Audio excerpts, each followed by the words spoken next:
የእስራኤልን የስለላ ተቋም ያዋረዱት የኢራን ጄኔራሎች ጂቢዩ 57 ሌላ ጉድ ወጣበት።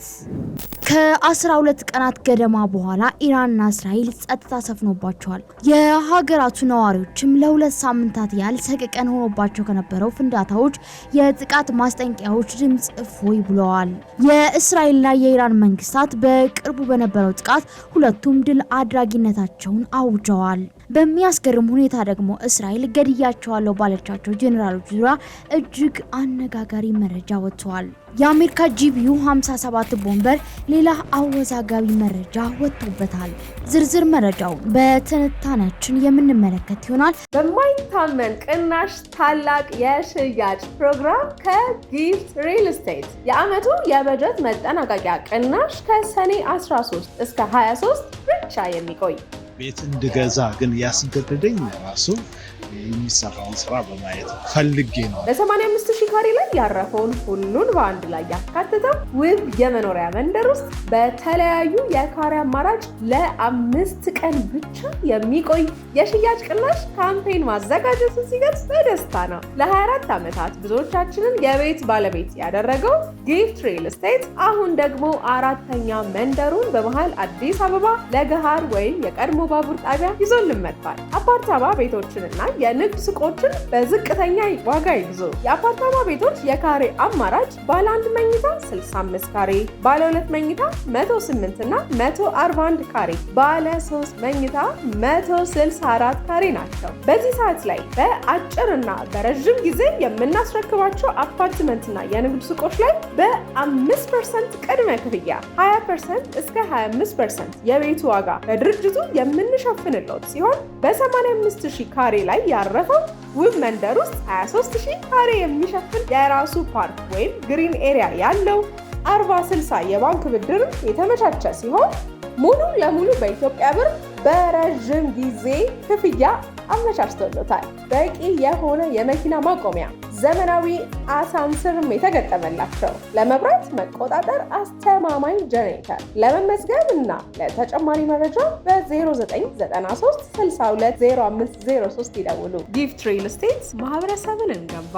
ውድ የተከበራችሁና የተወደዳችሁ የሁሉ ዴይሊ ቤተሰቦች እስከ ፕሮግራማችን ፍጻሜ አብራችሁን ቆያል። በቅድሚያ ለቻናላችን አዲስ ከሆናችሁ እንደዚህ አይነት አዳዲስ ወቅታዊ ትኩስ መረጃዎች እንዲደርሶት ቻናላችንን ሰብስክራይብ፣ ቪዲዮውን ላይክ ማድረግ ቤተሰቡን ይወዳጁያል። ወደ መረጃው እናሸጋግራችሁ። በእስራኤል ጥቃት ተገደሉ የተባሉ 3 የኢራን ጦር መሪዎች የኢራን የድል በዓልን ከህዝብ ጋር ሲያከብሩ መታየታቸውን አናዶሉና የኢራን የሀገር ውስጥ ብዙሃን መገናኛዎች ዘግበዋል። እስራኤል ከሰኔ 13 ጀምሮ የኢራን የጦር ጄኔራሎችን መግደሏን ያስታወቀች ሲሆን 3ቱ የኢራን የጦር መሪዎች በትላንትናው ዕለት ኢራን የድል በዓሏን ስታከብር ከህዝብ ጋር በመገናኘት አክብረዋል ብለዋል ምንጮቹ። ከዚህ ውስጥ አንዱ የሆኑት የእስላማዊ አብዮታዊ ጠባቂ ኮሩብስ ቅዱስ ኃይል አዛዥ ብርጌድ ጄኔራል እስማኤል ቃይብ በዓሉን ከህዝብ ጋር ማክበራቸውን የኢራቅ የሀገር ውስጥ ብዙሃን መገናኛዎች ዘግበዋል። በኢራን ታሲኒም የዜና አገልግሎት የተላለፈ ቪዲዮ ቃኢን በዝግጅቱ ላይ ከተሰበሰቡት መካከል አሳይተዋል። ኤጀንሲው በኤክስ ላይ ኮማንደር ቃኒ ዛሬ በተካሄደው የቴህራን የድል በዓል ላይ ይገኛሉ ሲል ተናግረዋል። በዚህ ወር መጀመሪያ ላይ የኒውዮርክ ታይምስ ጋዜጣ ቃኒ በእስራኤል ጥቃት ከተገደሉት የኢራን ጦር መሪዎች መካከል አንዱ እንደሆነም ዘግቦ እንደነበረም የሚታወስ ነው። በተመሳሳይ ወቅት የመከላከያ ሚኒስቴርና የአየር ኃይል አዛዥ የነበሩት ብሪጌድ ጄኔራል አዚዝ ናዝር ዘዴ በሰኔ ወር መጀመሪያ ላይ በመከላከያ ሚኒስቴር በተፈጸመ የአየር ጥቃት ተገለዋል ተብሎ የነበረ ቢሆንም በህይወት እንዳሉና አሁንም በስልጣን ላይ እንደሚገኙ ታሲኒም የዜና ወኪል ዘግበዋል። የአያቶላ አሊ ካማኒ ከፍተኛ አማካሪና የደህንነት ዋና አማካሪ አድሚራል አሊ ሻምካኒ ኢሮፒያን አቆጣጠር ሰኔ 13 ቀን 2025 በእስራኤል የአየር ጥቃት መሞታቸው ከተነገሩት አንዱ የነበሩ ናቸው። በዚህም የኢራንን የኒውክሌር ተቋም አውድሟል ተብሎለት የነበረው የቦምቦች ሁሉ እናት የሆነው የቦምብ ዘርን ሁሉ ያስንቃል የተባለት ጂቢዩ 57 አቅም ጥያቄ ውስጥ ገብቷል ነው የተባለው። አሜሪካ በኢራን የኒውክሌር መስሪያ ቤቶች ላይ የፈጸመችው ጥቃት የሀገሪቱን የኒውክሌር መርሃ ግብር አላጠፋምና ምናልባትም በወራት ውስጥ ዳግም እንዲመለስ ያደርገዋል ሲል ፔንታጎን ጥቃቱን በተመለከተ አስቀድሞ ባደረገው የመረጃ ግምገማ ገልጿል። የኢራን አብዮታዊ ሪፐብሊክ የበለጸገ ዩራኒየም ክምችት በቅዳሜው የቦምብ ጥቃቶች አልተወገደም ሲሉ የመከላከያ መረጃ ኤጀንሲ ግምገማን የሚያውቁ ምንጮች ለሲቢኤስ ተናግረዋል። ዋይት ሀውስ እንዳለው ግን የተሳሳተ ግምገማ በዝቅተኛ ደረጃ የተሰራ የስለላ ግኝት ነው በማለት አጣጥሏል። ፕሬዚዳንት ዶናልድ ትራምፕ በኢራን የሚገኙት የኒውክሌር ቦታዎች ሙሉ በሙሉ ወድመዋል ሲሉ ሚዲያዎች በታሪክ ውስጥ ስኬታማ ከሆኑ ወታደራዊ ጥቃቶች መካከል አንዱን ለማዋረድ እየሞከሩ ነው ሲሉም ከሰዋል። ዩናይትድ ስቴትስ 18 ሜትር 60 ጫማ ኮንክሪት ወይንም 61 ሜትር መሬት ውስጥ ዘልቆ መግባት በሚችሉ በቤንከር በስተር ቦምቦች በኢራን ውስጥ 3 የኒውክሌር ተቋማትን ፎርዶ፣ ናታንዝ እና ኢስፋንን መታለች። ነገር ግን የፔንታጎንን የስለላ ግምገማን የሚያውቁት ምንጮች የኢራን የኒውክሌር ስፍራ በአብዛኛው ያልተበላሹና ተጽዕኖ ከመሬት በላይ ባሉ ህንጻዎች ላይ ብቻ የተገደበ ነው ይላሉ። ወደ 2 የኒውክሌር መስሪያ ቤቶች የሚገቡት መግቢያዎች ተዘግተዋል። አንዳንድ መሰረተ ልማቶች ወድመዋል ወይንም ተበላሽተዋል። ነገር ግን አብዛኛው ከመሬት በታች ያሉ ህንጻዎች ከፍንዳታው አደጋ አምልጠዋል። የኢራን የበለጸጉ የዩራኒየም ክምችቶች ከጥቃቱ በፊት መንቀሳቀሱንም ምንጮች ለሲቢኤስ አረጋግጠዋል።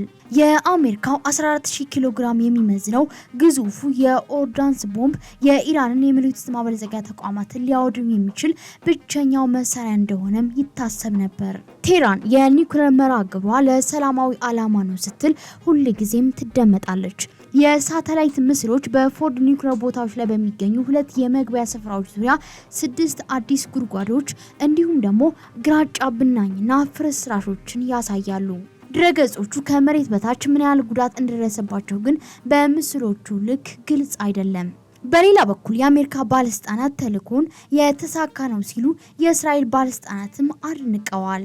የመከላከያ ሚኒስቴር ፔት ሄጌስት ማክሰኞ በሰጡት መግለጫ ሁሉንም አይቻለው፣ የኛ የቦምብ ጥቃት ኢራን የኒውክሌር ጦር መሳሪያን የመፍጠር አቅምን ያጠፋ ነበር ብለዋል። ቦምቦቹ አውዳሚ ያልነበሩም የሚሉ ሰዎች ፕሬዚዳንቱንና የተሳካውን ተልዕኮ ለማዳከም እየሞከሩ ነው ሲሉም ገልጸዋል። የምክትል ፕሬዚዳንት ቫንስ መግለጫን ጨምሮ ሁሉም ምልክቶች የሚያመለክቱት ክምችቱን ያገኘን አይመስለንም ብለዋል።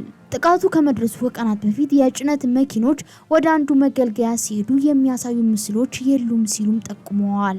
ጠቅላይ ሚኒስትር ቤንያሚን ኔታንያሁ ማክሰኞ ዕለት እንደተናገሩት ከኢራን ጋር ያለው ጦርነት በሰኔ ወር ከጀመረ ወዲህ እስራኤል የኢራንን የኒውክሌር ፍላጎት በመገደብ እንዲሁም ደግሞ የሚሳኤል ጦር መሳሪያዎችን በማውደም ውጤታማ ሆናለች ብለዋል።